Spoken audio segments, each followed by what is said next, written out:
Hello friends, आज मैं आपको 2015 की विल यू बी देयर ये एक time travel love story explain करने वाला है। और हमारा मेन कैरेक्टर सू हमें दिखता है। ये एक जंगलों में होता है। यहाँ के जो सब आदिवासी लोग हैं, इन्हें हेल्प करने के लिए वो वहाँ आया हुआ होता है। ये एक डॉक्टर होता है। इस जंगलों में स्टॉर्म आने वाला होता है, तो ये और इसके कलीग आज हेलीकॉप्टर से फिर से अपनी सिटी में जाने वाले होते हैं। यहाँ पे एक बूढ़ा आदमी होता है और उसकी गोद में एक छोटी सी लड़की होती है। ये लड़की बहुत ही छोटी सी है और इसे मेडिकल हेल्प की जरूरत है, इसलिए बूढ़ा आदमी इसे रुकने के लिए बोल रहा होता है। सू हेलीकॉप्टर में बैठता है पर फिर अपना माइंड चेंज कर लेता है और इस छोटी सी लड़की को हेल्प करने के लिए वहां रुक जाता है। ये जो छोटी लड़की होती है, इसकी लिप्स एबनॉर्मल होती है। ये बूढ़ा आदमी फिर कहता है कि ये लड़की मुझे जंगलों में मिली थी, अगर मैं इसकी केयर नहीं रखता तो ये मर जाती। वो सू को थैंक यू कह रहा होता है कि उसने इस लड़की की हेल्प की है। ओल्ड मैन सू को पूछता है कि क्या ऐसी कुछ चीज है जो तुम लाइफ में करना चाहते हो। सू कहता है कि मुझे किसी को देखना है, इसके लिए मैं वेट नहीं कर सकता। ये ओल्ड आदमी फिर उसे एक बॉटल देता है। इस बॉटल में बहुत सारी गोलियां होती है। इसके बाद नेक्स्ट सीन में हमें यंग सू दिखाया गया है। ये एक डॉल्फिन के शो में आया हुआ होता है। इस डॉल्फिन की जो इंस्ट्रक्टर होती है, ये इसकी गर्लफ्रेंड होती है। इसका नाम योना है। ये शो देखते देखते सो जाता है। जब ये शो खत्म हो जाता है तो योना इस पर चिड़ी हुई होती है क्योंकि ये सो गया था। ये इससे सॉरी कहता है, पर ये दोनों ट्रेन में जरा दूर ही बैठते हैं। जब ये पार्क में उतरते हैं तो एक दूसरे के पास आ जाते हैं। सू का हाथ जरा हर्ट हो गया था तो उसे मलहम पट्टी वो करती है। ये कल ही हुआ था तो वो उसे कहती है कि तुम्हें जरा केयरफुल रहना चाहिए, तुम सर्जन होने वाले हो, तुम्हारे हाथ बहुत ही इंपॉर्टेंट होते हैं। सू कहता है कि कितने टाइम तक हम एक दूसरे से अलग थे। ये एक ही मिनट के लिए अलग थे, पर इनको ये बहुत ही ज्यादा लगता है। सू कहता है कि मैंने तुम्हें बहुत मिस किया। ये कहकर फिर एक दूसरे को हक करते हैं। सू और योना ये अलग अलग सिटीज में रहते हैं। सू से मिलने के लिए आया था, अब ये जाने वाला है। जब योना उसे स्टेशन पर छोड़ने के लिए आती है तो योना उसे कहती है कि मैं तुम्हारे बच्चे की माँ बनना चाहती हूँ। सू जरा अनकंफर्टेबल हो जाता है। वो कहता है कि जब मैं पहुंच जाऊंगा तब मैं तुम्हें कॉल करूंगा। योना अपने जॉब पर होती है। छोटे बच्चों ने डॉल्फिन के लिए एक गिफ्ट छोड़ा होता है। छोटे बच्चे कार्टून देखते हैं तो उन्हें लगता है डॉग्स और डॉल्फिन ये दोनों फ्रेंड्स है, तो यहाँ छोटा सा एक डॉग वो छोड़कर जाते हैं। योना जब इस डॉग को देखती है तो इसे बहुत ही क्यूट लगता है। नेक्स्ट सीन में दिखता है कि यंग सू स्टेशन पर उतर गया है और योना को कॉल कर रहा है। उसके साइड में एक आदमी होता है और एक खास रहा होता है। ये जो है ये ओल्ड सू है। यंग सू फिर इसकी हेल्प करने के लिए जाता है। उससे पूछता है क्या तुम ठीक हो। जब ओल्ड सू यंग सू को देखता है तो वो अचंभेज हो जाता है। उसे बिलीव नहीं हो पाता कि ऐसा कैसे हो सकता है। ओल्ड सू उसका नाम पूछता है। जब ये नाम बता देता है तो ओल्ड सू कहता है कि मेरा भी यही नाम है। यंग सू अब जरा अनकंफर्टेबल हो जाता है। ओल्ड सू को बहुत ही खांसी आने लग जाती है। यंग सू अपना रुमाल उसे देता है। ओल्ड सू वहां से भागते भागते चला जाता है और टॉयलेट में आ जाता है। ये जो रुमाल था ये योना ने उसे दिया था।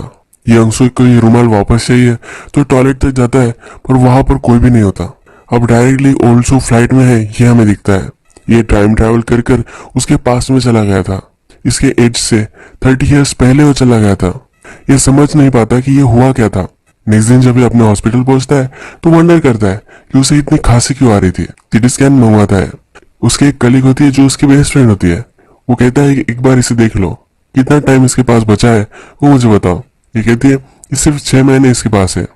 ये ओल्ड सू का सिटी स्कैन है, तो अब इसके पास जीने के लिए सिर्फ 6 महीने बाकी है। अब नेक्स्ट सीन में हमें ओल्ड सू टेहो के साथ बैठा हुआ है, ये दिखता है। ये बीच पर आए हुए होते हैं। जो भी उसके साथ सब हुआ था ये उसे बताता है। टेहो उसे कहता है कि तुम हेलुसिनेट कर रहे होंगे, इसे किसी की भी गोली तुम्हें नहीं लेनी चाहिए। यानी कि ओल्ड मैन ने इसे गोली दी थी, ये लेकर ये 30 ईयर्स बैक में चला गया था। ओल्ड सू वंडर करता है कि अगर मैं फिर से वापस गया तो क्या मैं योना से फिर से मिल सकता हूँ। टेहो उसे कहता है कि ऐसी कुछ भी बातें मत करो, अगर तुम उससे फिर से मिले भी तो भी तुम्हें बहुत तकलीफ होगी। अब नेक्स्ट में हम 30 ईयर्स बैक आ जाते हैं और यहाँ सू और टेहो दिखते हैं। ये दोनों अभी यंग है। सू टेहो को कहता है कि योना से मैं कल मिला था तो उसे मुझसे बेबी चाहिए। ये बहुत ही स्ट्रेस में होता है। टेहो से कहता है कि तुम्हारी रिलेशनशिप बहुत ही अच्छी है, 7 साल गुजर चुके हैं, अभी राइट समय है कि तुम शादी कर लो और तुम फिर बच्चे वगैरह कर सकते हो। सू उससे कहता है कि मैंने बहुत पहले डिसाइड किया था कि मैं बच्चे नहीं होने दूंगा। ये फिर आगे चलने लग जाते हैं और ये कल उसके साथ जो हुआ था यानी कि ओल्ड सू से मिला था ये सब उसे बताता है। टेहो से कहता है कि तुम्हारा कोई ओल्ड पेशेंट होगा, ज्यादा कुछ वरी मत करो। अब हमें फिर से ओल्ड सू दिखाया गया है। ये घर आता है और इसकी बेटी का इसे कॉल आता है। इसकी बेटी इसे कॉल पर कहती है कि अच्छे से खाना वगैरह खाओ। ओल्ड सू जो होता है वो अपना ख्याल नहीं रखता, कुछ भी खाना खाता है, अनहेल्दी लाइफस्टाइल जीता है। ओल्ड सू को फोन पर किसी आदमी की आवाज आती है तो उसके लिए जरा कंसर्न होता है।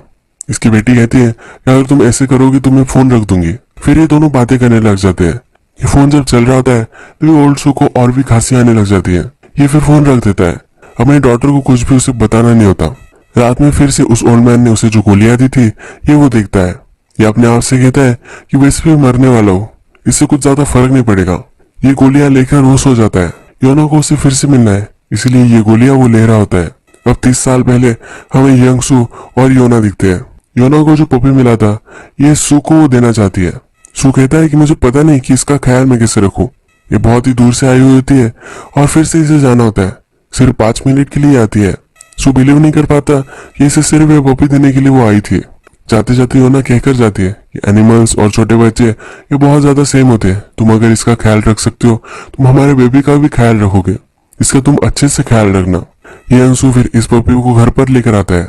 इसे पोटैटो नाम देता है। ओल्ड सू गोली लेकर फिर से ओल्ड टाइम पीरियड में आ जाता है। यंगसू जब इसे देखता है तो डर जाता है। ओल्ड सू सब चीजों को टच करता है। उसका जो सब पुराना घर था ये वो फिर से देख रहा होता है। यंगसू से कहता है कि अभी के अभी तुम यहाँ से निकल जाओ। फिर ओल्ड सू से बताता है कि मैं और तुम सेम ही हो, मैं 30 साल बाद का हूँ। यंगसू इस पर बिलीव नहीं करता। उसे अपना आईडी कार्ड पूछता है। ये आईडी कार्ड जब यंगसू देखता है तो इस पर डेट 2008 की होती है। इसे कहता है कि मेरे साथ मजाक मत करो, यहाँ से तुम निकल जाओ। ये जब ये बोलता है तभी यंगसू का पपी ओल्ड सू को दिखता है। ये उसे पोटैटो बुलाता है। ये उसे पूछता है कि तुम्हें इसका नाम कैसे पता। ओल्ड सू से जो भी सब हुआ है ये उसे कहता है। यंगसू कहता है कि अभी के अभी तुम यहाँ से निकल जाओ वरना पुलिस को मैं कॉल करूंगा।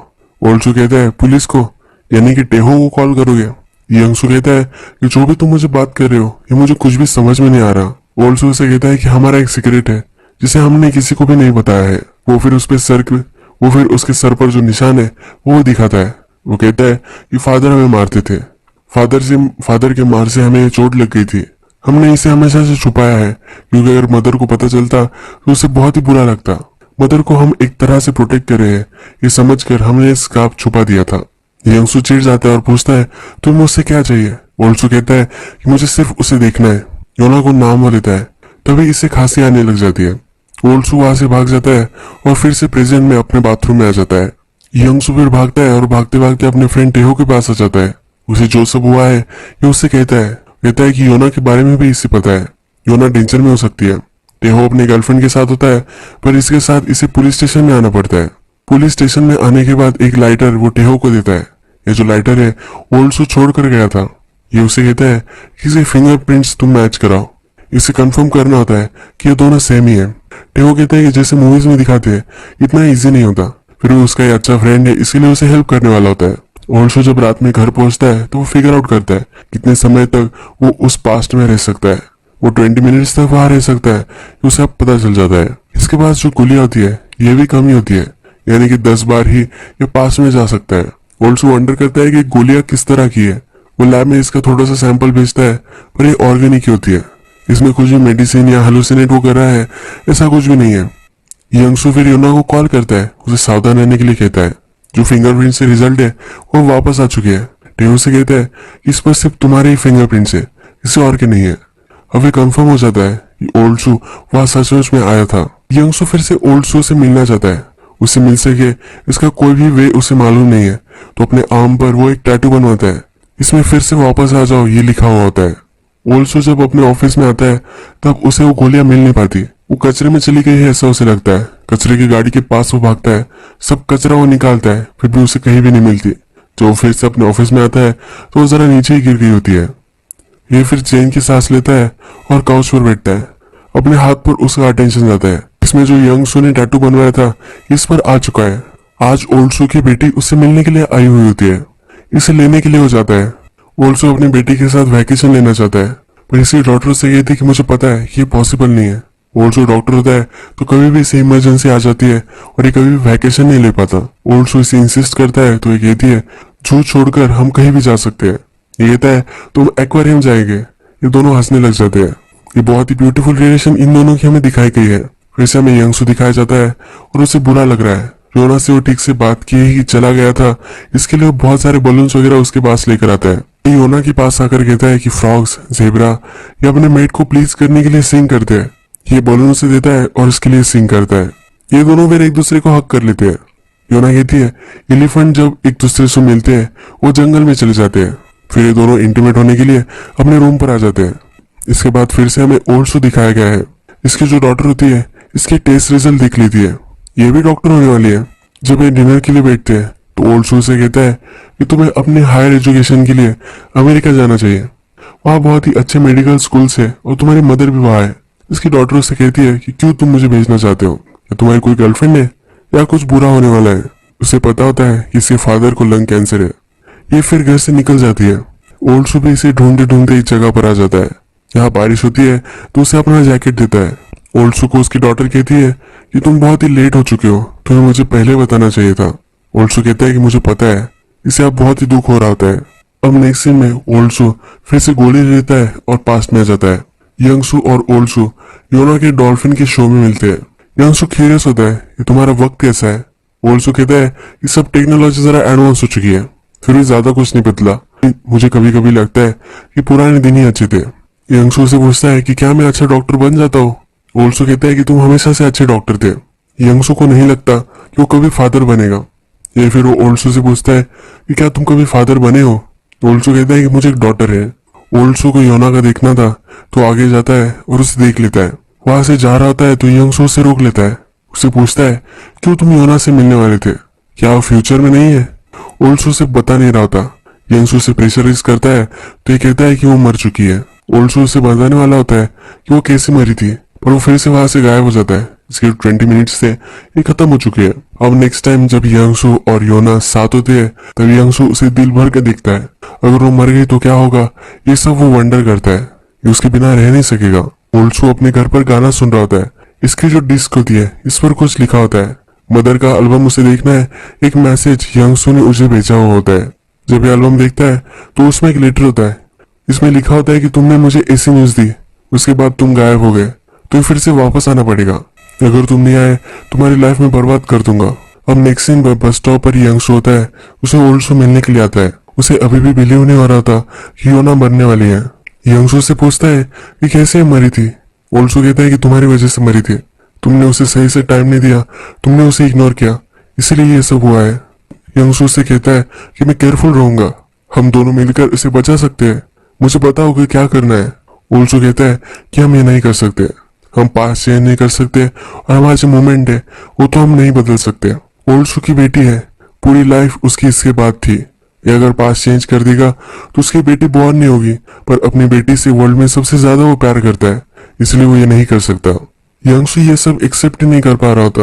ओल्ड सू फिर उससे पूछता है कि तुम योना के लिए क्या कर सकते हो। यंग सू कहता है कि मेरी लाइफ पूरी मैं उसके लिए दे सकता हूँ। ओल्ड सू फिर उसे बोलता है कि क्या तुम योना की लाइफ से चले जा सकते हो। ये एक वे है कि योना भी जिंदा रहेगी और हमारी बेटी भी जिंदा रहेगी। अब यही एक वे है तो यंग सू भी इसके लिए मान जाता है। ओल्ड सू से कहता है कि अब तुम्हें उससे ब्रेकअप करना है। जब यंग सू और योना घर पर आते हैं तो योना उसे कहती है कि हमारी बेटी का नाम हम सुआ रख सकते हैं। ये दोनों के नेम का मिलन होता है।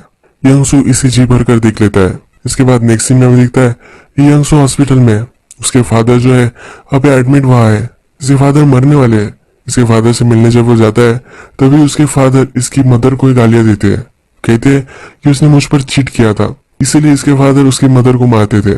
यंग सू कहता है कि पहले तुमने उस पर चीट किया था। यंग सू फिर वहां से चला जाता है और फोन लगाता है।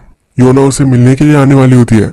2 महीने गुजर चुके हैं पर वो मिले नहीं थे। उसे 3 दिनों के लिए छुट्टी मिली है तो उसे मिलने के लिए आ रही होती है।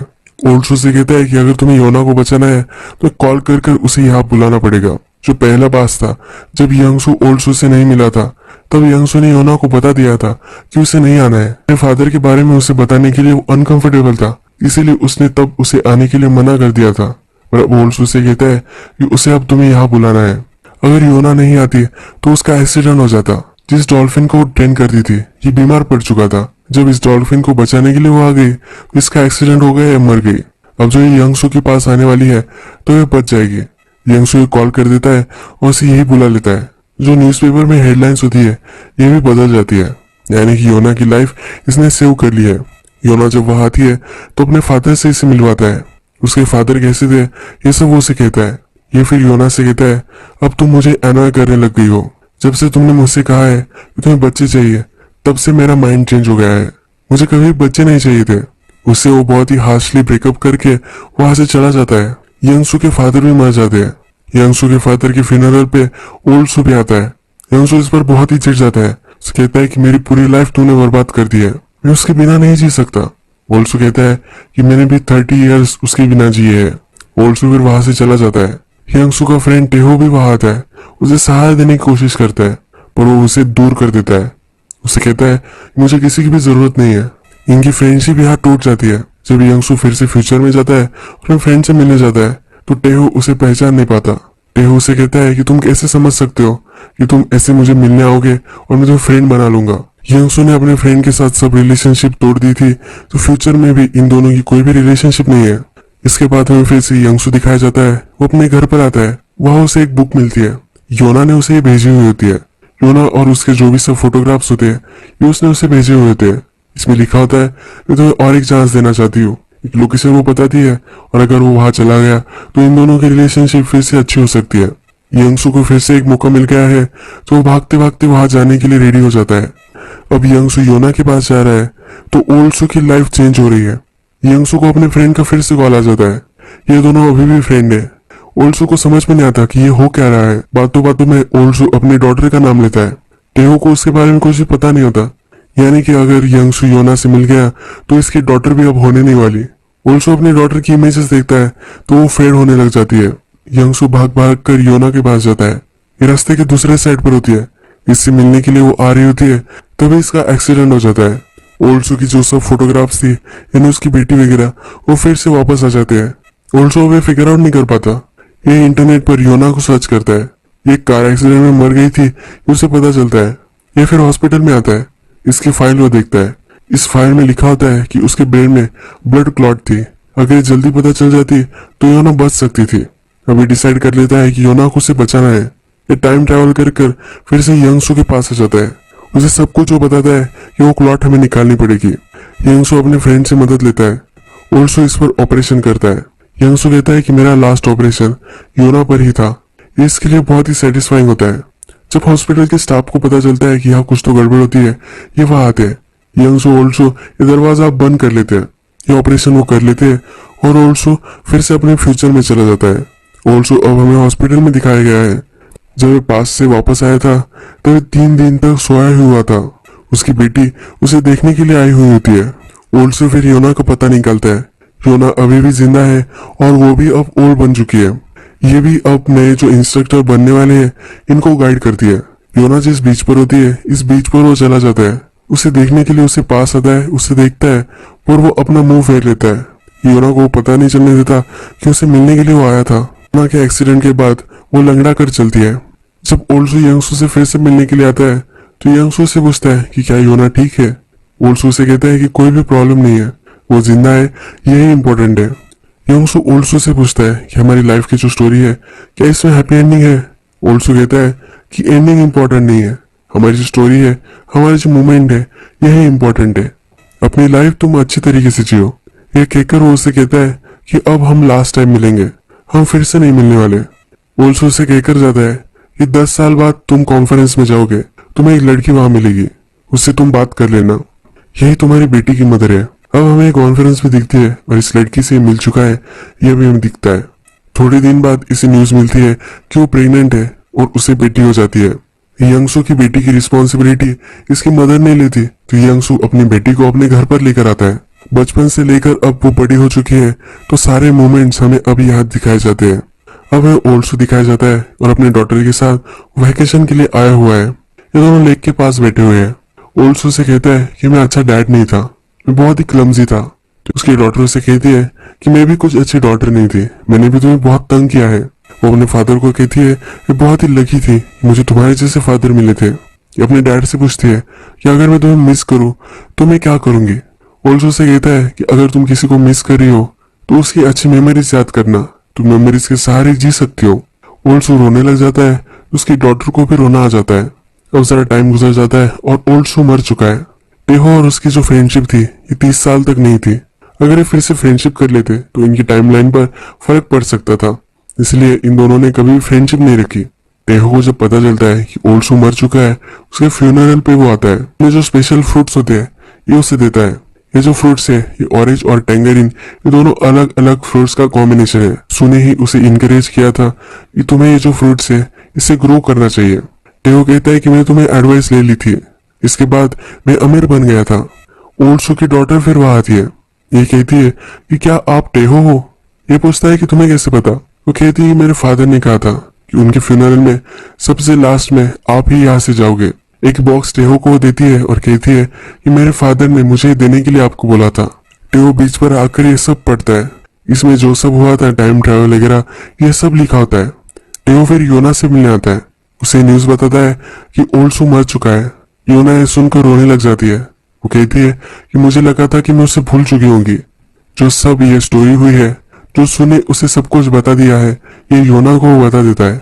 नेक्स्ट सीन में टेहो अपने फार्म में होता है और वो काउंट करने लग जाता है। उसके दिमाग में आता है कि सू के पास तो 10 गोलियां थी, बाकी की एक गोली कहाँ गई। वो फिर सू के घर में आता है, पूरा घर जानता है। सू की जो रिकॉर्ड होती है उसमें उसने छुपा कर रखी होती है। टेहो डिसाइड कर लेता है कि उसे अब सू को बचाना है। ये गोली लेता है, पर इसके बाद उसे सोना होता है, पर ये सो नहीं पाता। वो फिर बाहर आता है और वहां स्टेयरकेस होती है। ये वहां से जानबूझकर गिर जाता है, यानी कि वो बेहोश हो जाए और फिर से पास्ट में आ सके। ये फिर यंग सू से मिलने के लिए हॉस्पिटल में आता है।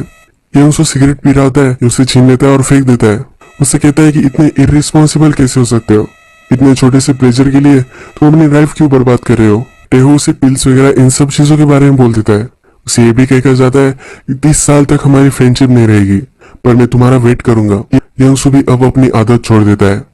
टेहो जब फिर से फ्यूचर में आ जाता है तो घर के सामने होता है। वो सू को ढूंढने लग जाता है। उसे वो कहीं भी मिल नहीं रहा होता। इसे लगता है कि ये सक्सेसफुल नहीं हुआ, पर एक्चुअल में ओल्ड सू अभी भी जिंदा है। ये योना से मिलने के लिए जाता है। योना पार्क में होती है तो उसके लिए बहुत सारे बलून्स वो लेकर आता है। उसके पास हो जाता है, उससे कहता है कि कितने टाइम तक हम एक दूसरे से अलग थे। इसके बाद ये दोनों एक दूसरे को हक करते हैं और यही ये मूवी खत्म हो जाती है।